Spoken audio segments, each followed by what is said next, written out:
NFC North. This is a very compelling division where the Bears entered Sunday, leading the North, taking on Pittsburgh. Aaron Rodgers, is he going to play or isn't he? Do we really have to pixel out the bird? I don't think it's going to upset anybody. Whatever. He's out with a left wrist fracture. 7-7. Bears backed up into the shadow. Caleb Williams is going to be sacked by T.J. Watt. Tries to get rid of the football. Instead, Nick Herbig pounces on it. It's a touchdown. Meanwhile, his brother J.J. is on the call and watches his brother pass him for all-time sacks. I mean, if he's going to pass my record, that's one hell of a way to do it. With a strip sack causing a touchdown. Good for you, TJ. He doesn't mean it. Just talking to Tim about the way brothers fight. But got to have a whole lot of pride in seeing his brother do that. So it's a 14-7 game, not for long. The rookie from Michigan, Colston Loveland, on a 3rd and 5. Ties it up at 14. Under 2 minutes to go in the second quarter. This is a tremendous play. Connor Hayward gets the snap. It's not a push. He hands to Kenneth Gainwell. Plays reviewed. The call's reversed because Gainwell's actually out of bounds before he gets in. So if you thought he had the touchdown and you had a fantasy scenario, Jaylen Warren gets the touchdown. But again, I love the play design. Snap to Hayward, hand off, and it leads to that touchdown. 21-14 is the score at the half. Bears get a field goal, middle of the third, and we've got a bust. DJ Moore is all alone. I like turtles.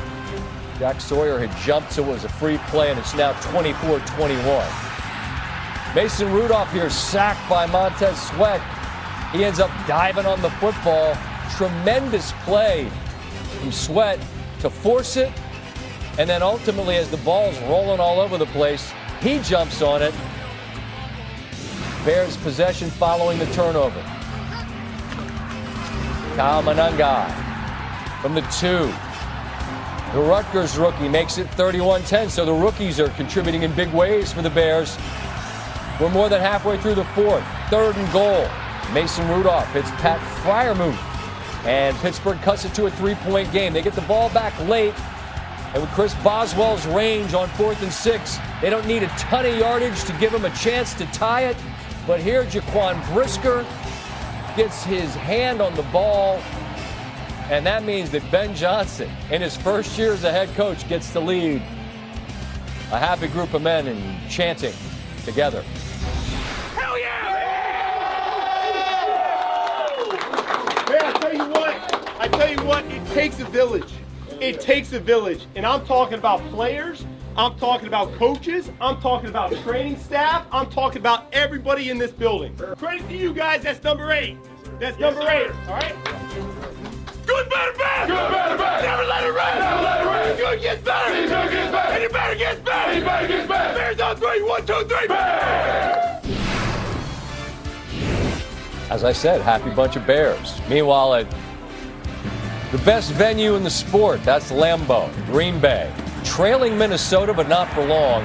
Jordan Love, Dontavian Wicks plowing towards the goal line. No Josh Jacobs in this one. Emmanuel Wilson made the most of his opportunity as he went for over 100 yards and 2 touchdowns. Pack takes the lead there. They would not give it up. They are up 10-6 now, and the punt ends up bouncing into returner Miles Price. Zane Anderson on it for the Packers. That is a critical error there. And Wilson, did he get in? He did. You're a mean one, Mr. Grinch. So it's 17-6. J.J. McCarthy was kind of in hell in this game. He was under duress throughout. Here, able to just barely escape the end zone. Devontae Wyatt there on the sack. They would punt.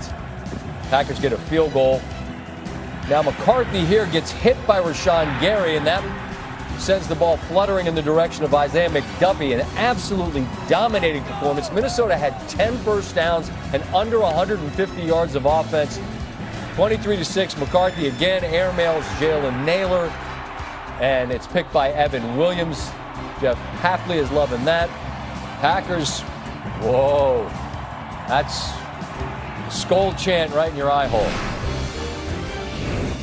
you do it, we're going to do it back to you. Ladies and gentlemen, the Jameis Winston experience. We outside, but we inside. Come on. We outside, but we inside. Come on. I want everybody to go outside of their boundaries and do whatever it takes to pull a win. Come on. We're outside, but we're inside. Here we are in a scoreless game, and the Giants, they were in their bag. Devin Singletary back to Winston. Wan'Dale Robinson is all alone. Mike Kafka.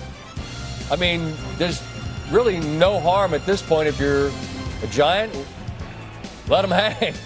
Air it out. Touchdown, G-Men, 7-0. They lead. Second quarter, it's 17-7. Jahmyr Gibbs has speed you can see. Like, is anyone catching him? Well, actually, somebody could have, and they did. The answer was yes.